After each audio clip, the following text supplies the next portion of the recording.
আজ গল্প বলবো সম্রাট আকবরের এক স্বপ্নের শহর গড়ার গল্প। 1542 সালের 25শে অক্টোবর জন্মগ্রহণ করেন সম্রাট আকবর। তার পুরো নাম মির্জা জালালউদ্দিন মোহাম্মদ আকবর। মাত্র 13 বছর বয়সে সিংহাসনে বসেন তিনি এবং বৈরম খানের তত্ত্বাবধানে শাসন কার্য পরিচালনা করেন, যিনি ছিলেন সম্রাট হুমায়ুনের অত্যন্ত আস্থাভাজন সেনাপতি। পরে 1560 সালে বৈরাম খানকে সরিয়ে নিজেই ক্ষমতা গ্রহণ করেন। ফতেপুর সিক্রিতে অনেক স্থাপত্য নির্মাণ করেছিলেন তিনি, কিন্তু মাত্র 14 বছর এখানে শাসন করেছিলেন। তারপর থেকে এই জায়গাটি পরিত্যক্ত হয়ে যায়। সেই গল্পই আজ আপনাদের জানাবো। একদিনেই আমরা আগ্রা ও ফতেপুর সিক্রি ঘুরে দেখে নিয়েছিলাম। আগ্রার দর্শনীয় স্থানগুলি দেখার পর চলে এসেছিলাম ফতেপুর ও সিক্রি দেখার জন্য।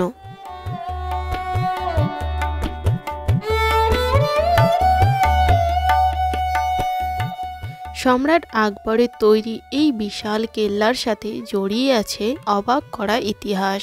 জড়িয়ে আছে রাজপুত রানী যোধাবাইয়ের নাম, সেলিম চিশতির নাম। এখানেই জড়িয়ে আছে সম্রাট জাহাঙ্গীরের জন্মগ্রহণের ইতিহাস। আজকে আপনাদের জানাবো সেই ইতিহাস, আর ঘুরিয়ে দেখাবো ফতেপুর ও সিক্রি, আর জানাবো এই ভ্রমণের সমস্ত তথ্যগুলি।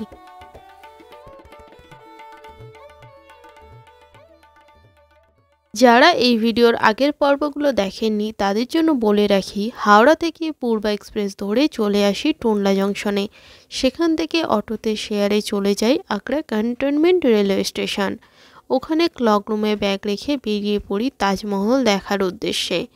তারপর মেট্রোতে মাত্র 10 টাকা দিয়ে চলে আসি আগ্রা ফোর্ট দেখতে। তারপর একটি অটো রিজার্ভ করে দেখে নিই বেবি তাজ এবং মেহতাব বাগ।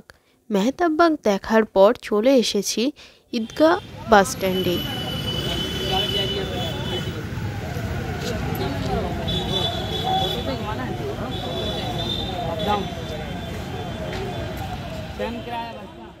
এখানেই দুপুরের লাঞ্চ আমরা করে নিয়েছিলাম।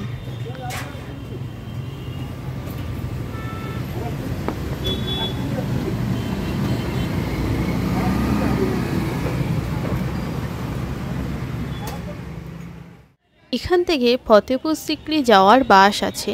এখন সময় 12টা 40। আমরা এখন বাসে করে যাচ্ছি ফতেপুর সিক্রি। আপনারা চাইলে অটোতে করেও যেতে পারেন বা গাড়ি রিজার্ভ করেও যেতে পারেন, আপনাদের যেটা সুবিধা হবে।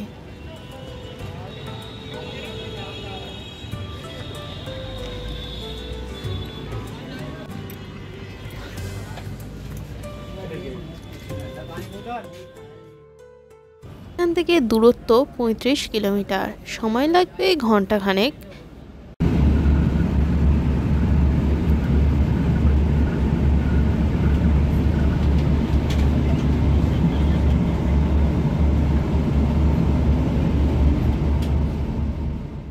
বাসে করে যেখানে আমাদের নামালো, এখান থেকে উপরে একটি রাস্তা আছে মহলে যাওয়ার জন্য। যেতে যেতে প্রচুর গাইড এসে অনেকবার করে বলছিল সব ঘুরিয়ে দেখাবে বলে, তবে এখানে আমাদের গাইডের প্রয়োজন নেই। আপনাদের যদি প্রয়োজন হয় তো নিতে পারেন, তবে একটু দরদাম করে নেবেন। চলুন আপনাদের রাস্তাটা দেখিয়ে দিই। ওই যে বাসটা দাঁড়িয়ে আছে ওখানেই কিন্তু আমরা নেমেছি। এই যে সিঁড়ি আছে, সিঁড়ি দিয়ে আপনারা উপরে উঠে আসবেন। তারপর এই যে সোজা রাস্তা, মহল দেখা যাচ্ছে, ওই দিকে আপনারা চলে আসবেন। এবারে দেখুন রাস্তাটা দিয়ে ঘুরে ডান দিকের বাঁকটা নিয়েছি। বাঁদিকে কিন্তু আরেকটি রাস্তা আছে, ওদিকে যাবেন না। ডান দিকের এই যে বাঁদিকে মহল আর রাস্তার সামনে, এই দিক দিয়ে আসবেন। তারপর আসার পর এখানে একটি রাস্তা দেখবেন, এই যে গেট রয়েছে আর উপরে যাওয়ার একটি রাস্তা, আর সোজা একটি রাস্তা চলে গিয়েছে। আপনারা সোজাও যেতে পারেন আর বাঁদিক দিয়েও যেতে পারেন। আমি বলবো বাঁদিক দিয়ে আপনারা চলে যান, এটা শর্টকাট হবে। বাঁদিক দিয়ে আমরা উপরে উঠে এলাম। এই উপরে উঠে আসার পর এখানে এই যে মসজিদটি রয়েছে এবং এখানে রয়েছে বুলন্দ দরজা। এই জায়গাটা আমরা পরে দেখব। আমরা আগে মহলটি ঘুরে দেখে নেব।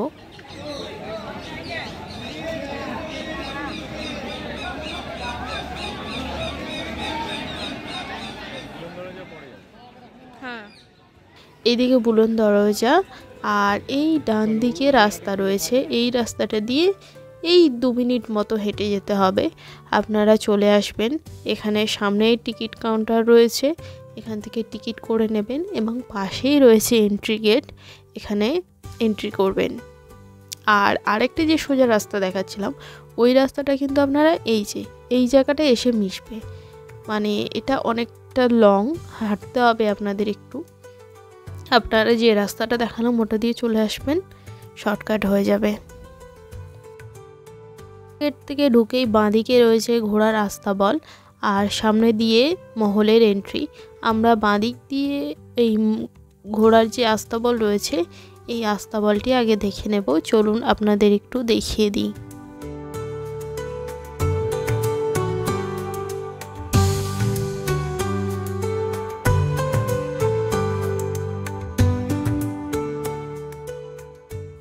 এই জায়গায় সম্রাটদের সব ঘোড়াগুলো রাখা থাকতো। এই যে খুঁটিগুলো দেখছেন, এখানে ঘোড়াগুলো বাঁধা থাকতো, আর উপরে জায়গা আছে, এখানে তাদের খাবার দেওয়া হতো।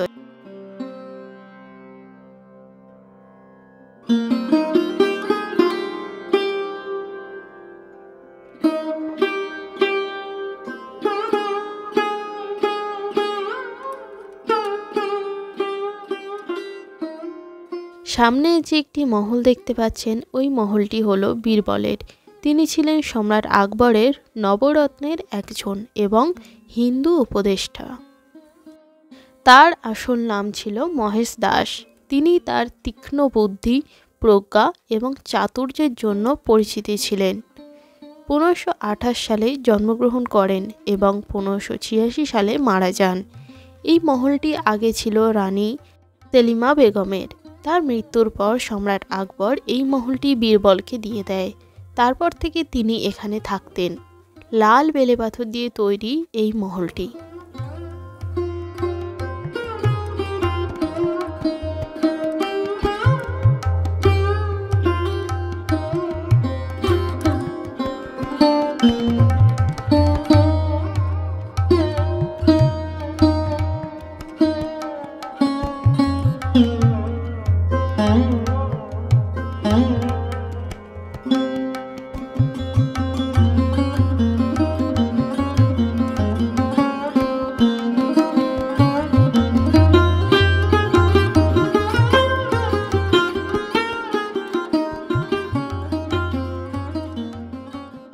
এখানে অপূর্ব সুন্দর কাজ করা রয়েছে, খুবই সুন্দর এই নকশাগুলো।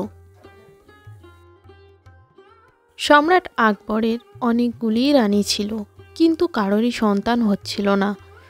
তো এখানে ফতেপুরে একজন পীর বাবা ছিলেন, সেলিম চিশতি।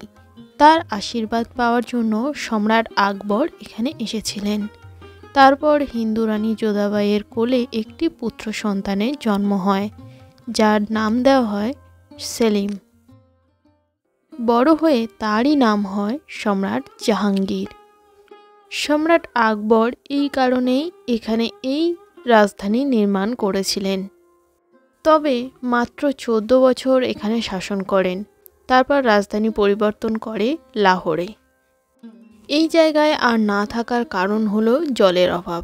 সম্রাট আকবরের যে সেনাবাহিনী ছিল, তাদের জন্য অনেক জলের প্রয়োজন হতো, কিন্তু এখানে সেই পরিমাণে জল ছিল না।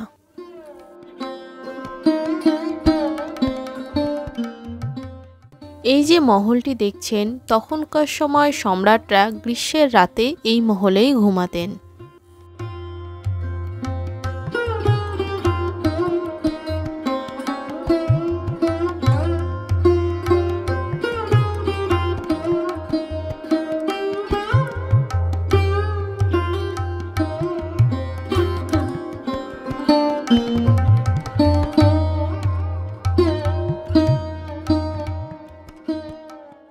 এই মহলের যিনি রাজ জ্যোতিষী ছিলেন, তিনি এই মহলে বসতেন।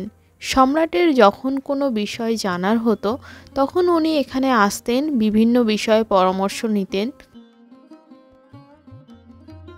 এখানকার রাজজ্যোতিষ ছিলেন পণ্ডিত পুরুষোত্তম দাস। এই মহলটি পুরোটাই জৈন স্থাপত্য শৈলীতে নির্মিত। আর এই যে ডিজাইনগুলো দেখছেন এগুলো কিন্তু কুমিরের ডিজাইন।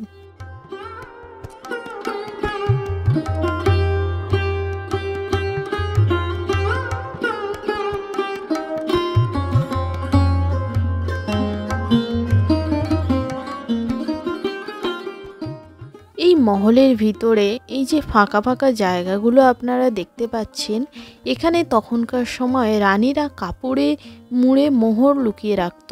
তারপর দাসীদের সেগুলো খুঁজতে হতো কোথায় সেগুলো লুকোনো আছে। এইভাবে তারা এক ধরনের খেলা করতেন।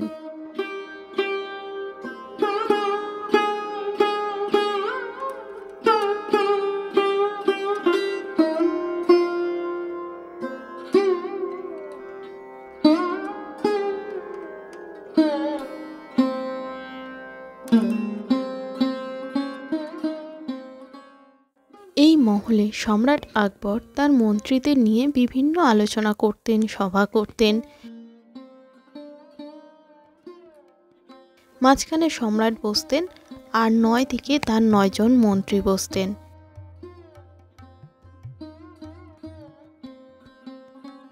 এখানে উপরে ওঠার দরজা আছে, কিন্তু এখন আর উঠতে দেওয়া হয় না।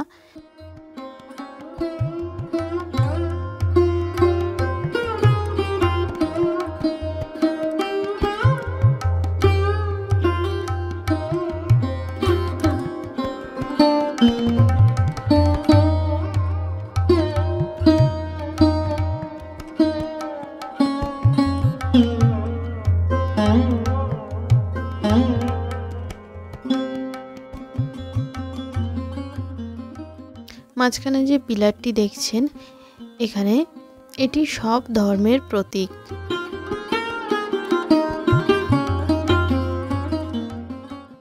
তখনকার সময় মহলের যে মহিলারা ছিলেন তাদের তো বাইরে বের হতে দিত না, সেই কারণে এই মহলের মধ্যেই বাজার বসতো তাদের বিভিন্ন জিনিস যা দরকার হতো তার জন্য। আর সেই বাজারটা বসতো এই জায়গাটায়।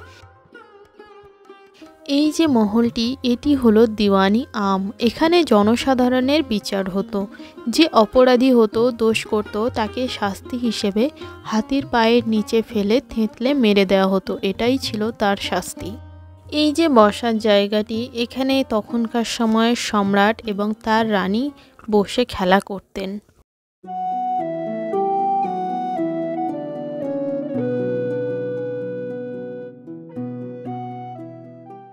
এই মহলটি হলো সম্রাট আকবরের পত্নী রুকাইয়া বেগমের মহল। সবথেকে ছোট মহল, কিন্তু সবথেকে সুন্দর মহল ছিল এটি। এটি হলো শীষমহল। তখনকার সময় বহু মূল্যবান কাঁচ এখানে বসানো ছিল। অনেক সুন্দর সুন্দর নকশা ছিল।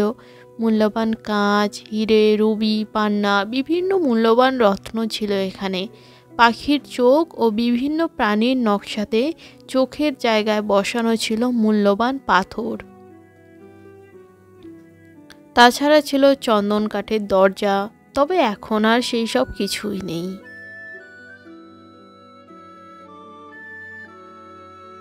এই যে জলাশয়টি দেখছেন, এখানে এখন নর্মাল জল রাখা রয়েছে ঠিকই, কিন্তু সেই সময় এখানে গোলাপ জল রাখা থাকতো, কোনো সাধারণ জল কিন্তু থাকতো না। আর সঙ্গীত সম্রাট তানসেন এখানে মাঝখানে বসে সঙ্গীত চর্চা করতেন। আর তিনি ছিলেন নবরত্নের একজন। আর দূরে যে জায়গাটি দেখছেন, ওখানে রাজা রানী বসে থাকতেন আর সেগুলি উপভোগ করতেন। এই অনুপ তালাওয়ের মাঝখানে যাওয়ার জন্য 4টি রাস্তা রয়েছে। এই কারণে একে 4 চাওয়ানো বলা হয়। এই জায়গাটি ছিল তখনকার সময় লাইব্রেরি এবং একটি রুম ডাইনিং হল হিসেবেও ব্যবহার হতো। আর একটি জানালা রয়েছে, সেখানে সম্রাট প্রতি সকালে তার জনগণের কাছে নিজেকে প্রদর্শন করত। এই যে পাত্রটি, এখানে বাইরে থেকে জল এনে ভরে রাখা হতো সম্রাট আকবরের জন্য। উনি এখানকার জল খেতে পারতেন না, কারণ এখানকার জলে ক্ষারের পরিমাণ বেশি ছিল।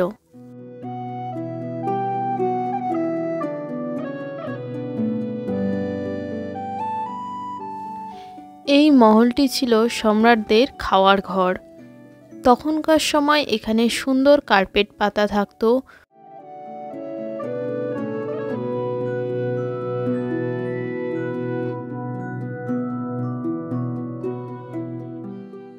উপরের এই জায়গাগুলিতে খাবার রাখা থাকতো আর দরজাগুলিতে সুন্দর সুন্দর পর্দা লাগানো থাকতো।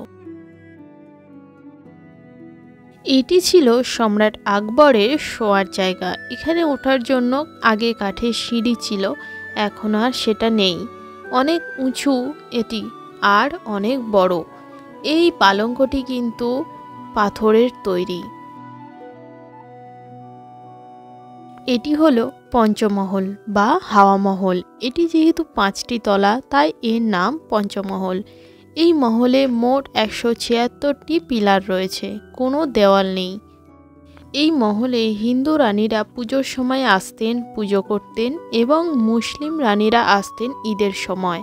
তাছাড়া রানীরা এখানে হাওয়া খেতেও আসতেন, সেই জন্য একে হাওয়া মহল বলা হয়।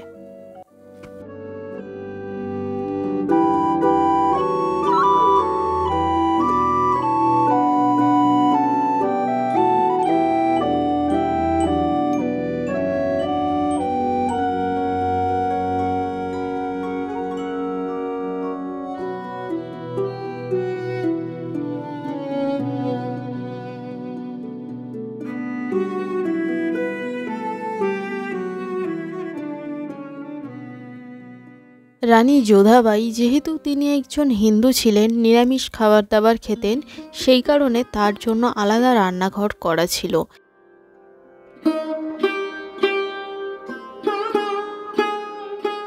এটি হলো রানী যোধাবাইয়ের রান্নাঘর। এখন এই রান্নাঘরে ঢুকতে দেওয়া হয় না, রান্নাঘরটা বন্ধ রয়েছে।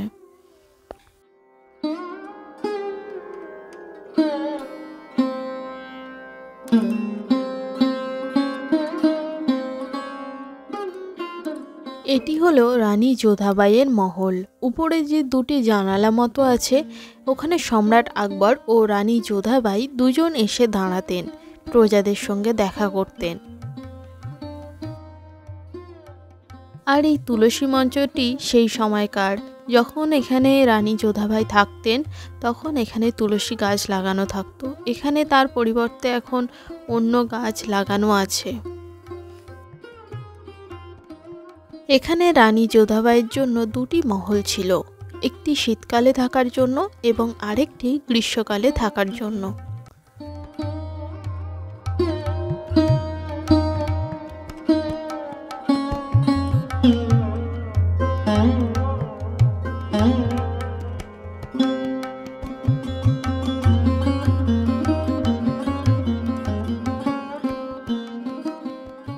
এটি ছিল রানী যোধাবাইয়ের শ্রীকৃষ্ণের মন্দির।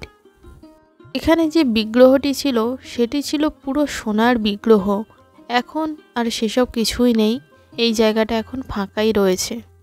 রানী যোধাবাই যেহেতু হিন্দু ছিল তাই তার মহলে যে স্থাপত্যগুলি সেগুলি সব হিন্দু ধর্মের স্থাপত্য নির্মাণ করা হয়েছিল।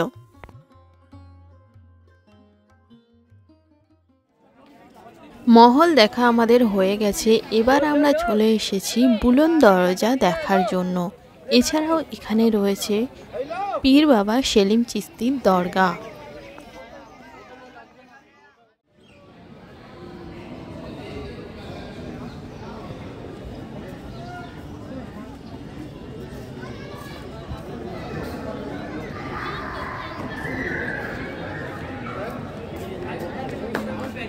এই যে এটা হলো ফতেপুর।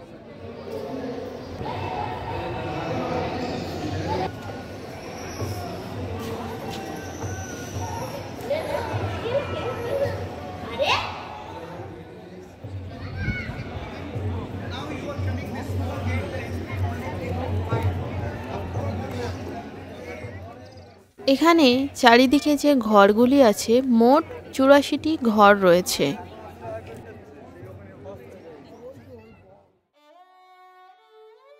আমরা যে গেটটা দিয়ে ঢুকলাম সেই গেটটা দিয়ে ঢুকেই ডান দিকে অনেক সমাধি রয়েছে, আপনারা দেখতে পাচ্ছেন।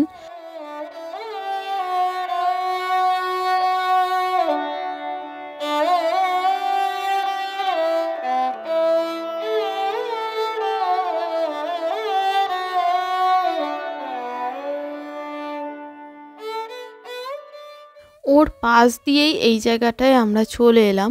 এই সোজা চলে গেলে ওখানে একটি সুড়ঙ্গ আপনারা দেখতে পাবেন।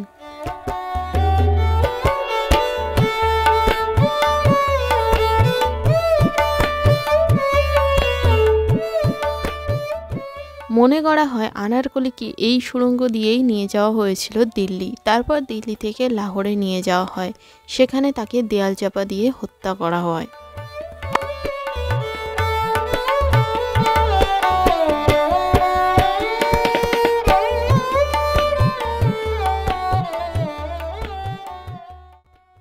বুলন্দ দরজার যে সামনাসামনি একটি গেট রয়েছে, এই যে দেখতে পাচ্ছেন, এই ভিতর দিয়ে গেলেও আপনারা আনারকলিকে যে সুড়ঙ্গ দিয়ে নিয়ে যাওয়া হয়েছিল ওই সুড়ঙ্গটি দেখতে পাবেন।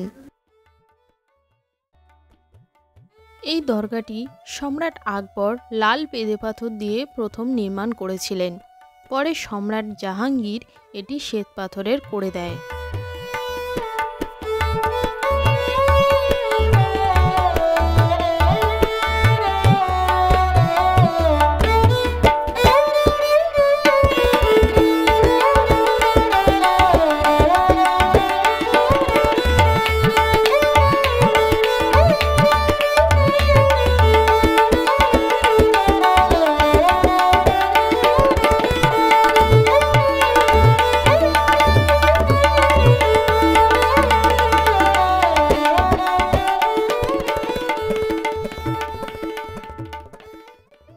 এই যে দরজাটি দেখতে পাচ্ছেন, এটি হলো বুলন্দ দরজার ভিতরের দিক।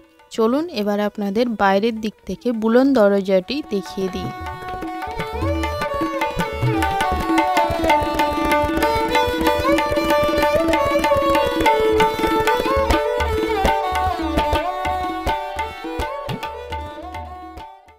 বুলন্দ দরজার উচ্চতা হলো 176 ফুট এবং চওড়ায় 90 ফুট। বুলন্দ দরজা কথার অর্থ হলো উঁচু দরজা। 1573 সালে গুজরাট জয়ের পর সম্রাট আকবর এটি জয়ের স্মৃতি হিসেবে নির্মাণ করেছিলেন। দরজার মাঝখানে যে 9টি ছোট ছোট জানালা মতো আছে, ওখানে তার 9 জন মন্ত্রী অর্থাৎ নবরত্ন বসতেন।